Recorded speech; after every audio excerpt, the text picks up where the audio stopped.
Friend BPSC का यह previous paper है जिसमें से आपको एनसीईआरटी का बुक तो सबसे पहले फॉलो करना होगा।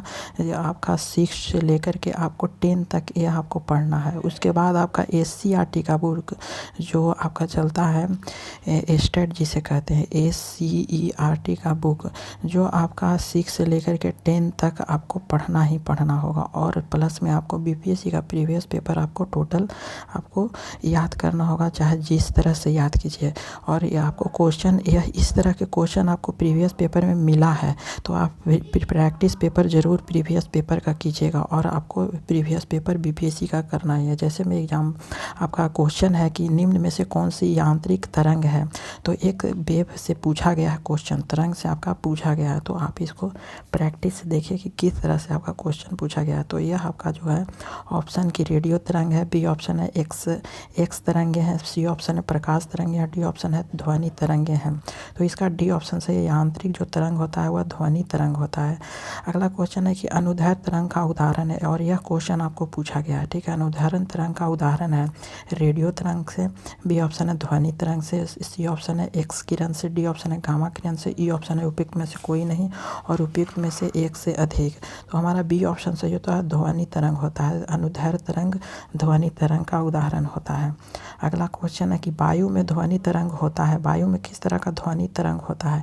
ए ऑप्शन है तिरछी, बी ऑप्शन है अनुदैर्घ्य तरंग, सी ऑप्शन है विद्युत चुम्बकीय और डी ऑप्शन है ध्रुवीकृत और ई ऑप्शन है उपयुक्त में से कोई नहीं, उपयुक्त में से एक से अधिक। तो हमारा बी ऑप्शन से अनुदैर्घ्य तरंग होता है। वायु में जो होता है तरंग वह अनुदैर्घ्य होता है। अगला क्वेश्चन है कि एक सितार में किस प्रकार की ध्वनि तरंगें उत्पन्न होती है। ए ऑप्शन है प्रगामी एवं अनुदैर्घ्य तरंगे, बी ऑप्शन है प्रगामी एवं अनुप्रस्थ तरंगे और सी ऑप्शन है अप्रगामी अनुदैर्घ्य और डी ऑप्शन है अप्रगामी और अनुप्रस्थ तरंगे। तो इसका डी ऑप्शन सही होता है अप्रगामी और अनुप्रस्थ तरंगे। अगला है कि दीर्घ रेडियो तरंगें पृथ्वी की किस सतह से परिवर्तित होती है। ए ऑप्शन है क्षोभ मंडल, बी ऑप्शन है आयन मंडल, सी ऑप्शन है क्षोभ सीमा और डी ऑप्शन है समताप मंडल। तो दीर्घ जो रेडियो तरंगें होता है वह पृथ्वी से आपका पूछ रहा है कि किस तरह से परिवर्तित, तो यह आपका क्वेश्चन पूछा आयन मंडल आपका इस तरह के आपका क्वेश्चन पूछा गया। अगला है कि बेतार के तार का संपर्क पृथ्वी के धरातल को परिवर्तित किया जाता है। ए ऑप्शन है ट्रोपोस्फियर द्वारा, बी ऑप्शन है स्ट्रेटोस्फियर द्वारा, सी ऑप्शन है आयनोस्फियर द्वारा और डी ऑप्शन है एक्सोस्फियर द्वारा। तो इसका सी ऑप्शन सही है आयनोस्फियर के द्वारा बेतार के तार को संपर्क पृथ्वी के धरातल में परिवर्तित किया जाता है।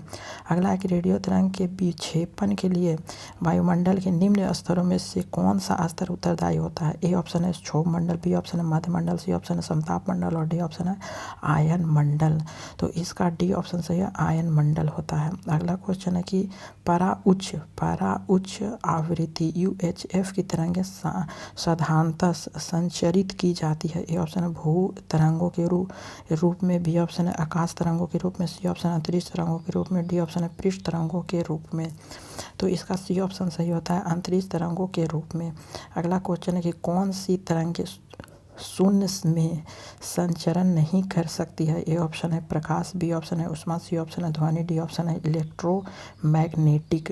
तो इसका हमारा सी ऑप्शन सही होता है ध्वनि। जो ध्वनि तरंग है शून्य में संचरित नहीं कर सकती है। अगला क्वेश्चन है कि कॉस्मिक किरणें है क्या। एक है अवशोषित कण, बी ऑप्शन है अनावेशित कण, सी ऑप्शन है आवेशित तथा अनावेशित दोनों हो सकते हैं, डी ऑप्शन है उपयुक्त में से कोई नहीं। तो इसका हमारा ए ऑप्शन सही होता है आवेशित कण। अगला क्वेश्चन है कि कॉस्मिक किरणों के संबंध में निम्न कथनों में से कौन सा सही नहीं है। ये ऑप्शन है आपका विद्युत चुम्बकीय तरंगें होती है, बी ऑप्शन है अणु तरंग बहुत छोटी होती है, सी ऑप्शन है यह बहुत अधिक ऊर्जा होने वाली अवशेषित कणों से बनी होती है और डी ऑप्शन आपका है वे सूर्य से उत्पन्न होती है। तो इसका हमारा ये ऑप्शन सही होता है वह विद्युत चुम्बकीय तरंगें होती है।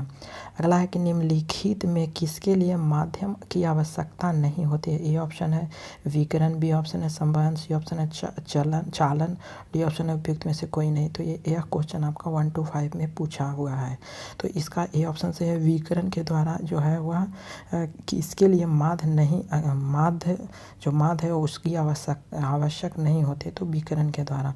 अगला है कि निम्नलिखित में से कौन सा एल्बिडो से संबंधित है। ए ऑप्शन है संचार शक्ति, बी ऑप्शन है अवशोषी शक्ति, सी ऑप्शन है उत्सर्जक शक्ति, डी ऑप्शन है वापसी की शक्ति।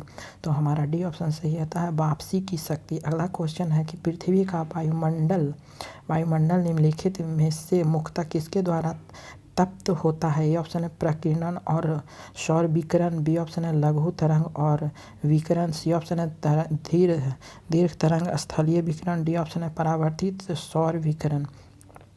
तो इसका हमारा सी ऑप्शन सही होता है दीर्घ तरंग स्थलीय विकिरण। अगला क्वेश्चन है कि दो उत्तोर श्रृंग जो सक्सेसिव क्रिस्टिक अथवा दो उत्तरोत्तर गर्त सक्सेसिव थ्रॉट्स के बीच की दूरी को क्या कहते हैं। ए ऑप्शन है आयाम, बी ऑप्शन है तरंग दैर्घ्य, सी ऑप्शन है आवृत्ति, डी ऑप्शन है उपयुक्त में से कोई नहीं। तो इसका जो हमारा आंसर है वह आपका बी ऑप्शन सही होता है तरंग दैर्घ्य, वेवलेंथ जिसे कहते हैं। अगला क्वेश्चन है कि निम्नलिखित में से किसकी तरंग लंबाई सबसे अधिक होती है। तो यह आपका क्वेश्चन पूछा गया था। ए ऑप्शन है इंफ्रारेड, बी ऑप्शन है एक्स किरणें, सी ऑप्शन है दृष्टिगोचर प्रकाश, डी ऑप्शन है रेडियो तरंगें। ठीक है, तो इसका जो आंसर है वह हमारा डी ऑप्शन सही होता है रेडियो तरंगें। अगला क्वेश्चन है कि निम्नलिखित विद्युत चुम्बकीय विकिरणों में से किसकी ऊर्जा जो अधिकतम होती है। ए ऑप्शन है दृश्य प्रकाश, बी ऑप्शन है अवरक्त किरणें, सी ऑप्शन है परावैंगिक किरणें, डी ऑप्शन है एक्स किरणें। ठीक है, तो यह हमारा आंसर डी ऑप्शन से एक्स किरणें की जो ऊर्जा होती है वह अधिकतम होती है। अगला है कि एक रडार जो शत्रु के वायुयान की उपस्थिति का पता लगता है प्रयोग करता है। ए ऑप्शन है प्रकाश तरंगे, बी ऑप्शन है रेडियो तरंगे, सी ऑप्शन है ध्वनि तरंगे और डी ऑप्शन है कर्णातीत तरंगे। ठीक है, तो इसका जो हमारा आंसर है वह भी है रेडियो तरंगे। अगला क्वेश्चन है कि सुदूर संवेदन तकनीकी में निम्नलिखित में से किसका प्रयोग होता है। ए ऑप्शन है विद्युत तरंगे, बी ऑप्शन है सोनार तरंगे, सी ऑप्शन है गामा तरंगे, डी ऑप्शन है विद्युत चुम्बकीय तरंगे। ठीक है, तो हमारा डी ऑप्शन सही है विद्युत चुम्बकीय तरंगे होती है। तो इस वीडियो को लाइक कीजिए, सबसे पहले लाइक कीजिए और बहुत से दोस्तों के साथ शेयर कीजिए, क्योंकि जो भी आपका जो प्रीवियस पेपर जितने भी आपका पूछा गया है बीपीएससी के द्वारा या जितने भी पीसीएस है उत्तराखंड है, जितने भी आपका क्वेश्चन जो पूछा गया है वह इसी तरह से आपका क्वेश्चन पूछा गया, क्योंकि आप प्रीवियस पेपर से देख सकते हैं कि किस तरह से क्वेश्चन का लेवल आपका बढ़ते जा रहा है। ठीक है, जो लेवल है वह हमेशा बढ़ रहा है, चाहे वह ट्राई आपका 1 हो, ट्राई 2 हो, ट्राई 3 का तो कैंसिल हो गया है। तो कब एग्ज़ाम होगा तो आगे हम लोग देखेंगे कि ट्राई 3 और ट्राई 4। ठीक है, 4 तक की तैयारी के लिए आपको प्रीवियस पेपर करना होगा। तो थैंक यू।